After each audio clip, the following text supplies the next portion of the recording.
above all, my message to Americans today is that it is time for us to once again act with courage, vigor, and the vitality of history's greatest civilization. So as we liberate our nation, we will lead it to new heights of victory and success. We will not be deterred.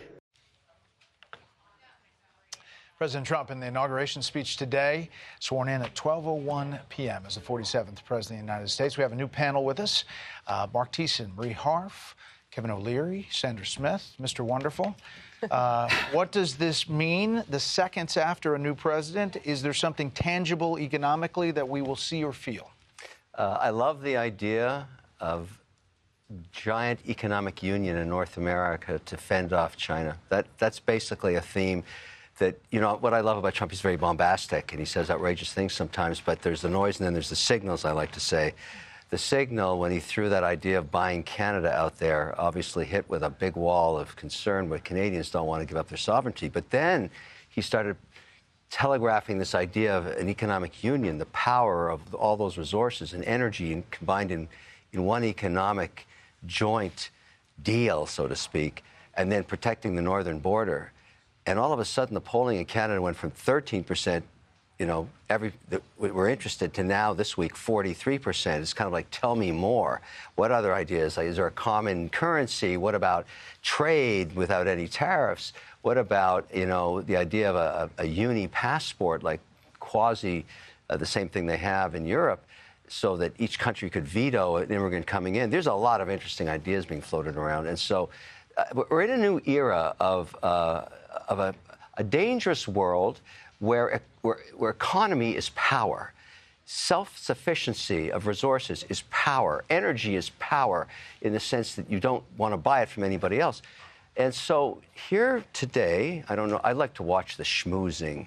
I noticed Danielle Smith, the Premier of Alberta, here at the inauguration, schmoozing because she sells 4.5 million barrels a day and she wants to go to 8. And that's music to Trump's ears because she's the only partner he needs to get that pipeline done. And so there she was. You know, that's what these inaugurations are about. Yes, pomp and ceremony, but this business has started at 12:05.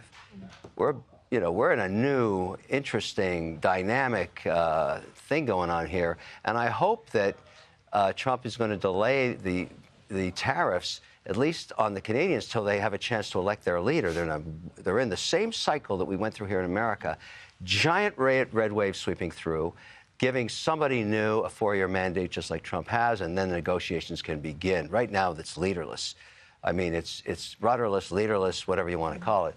So I think he's thought about that and said, well, maybe we slow down a bit, let them get their act together, and then we'll get at it.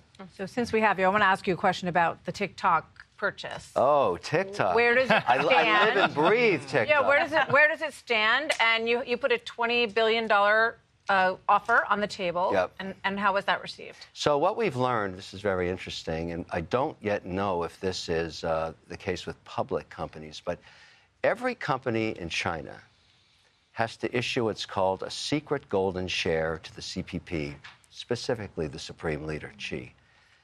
That is a full option on all the other shares. So you can't get a deal done until he decides whether you can buy it or not. The executives don't matter. That tells you a lot right there, doesn't it?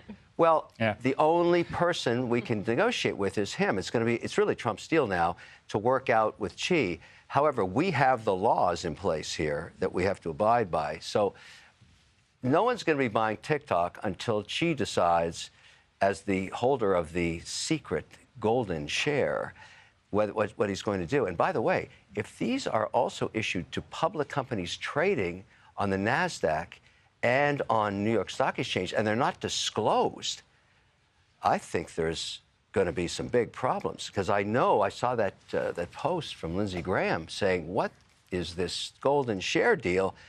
I'm going to bring a bill. I mean, I don't know if you saw that. It came out yesterday. It caught my eye.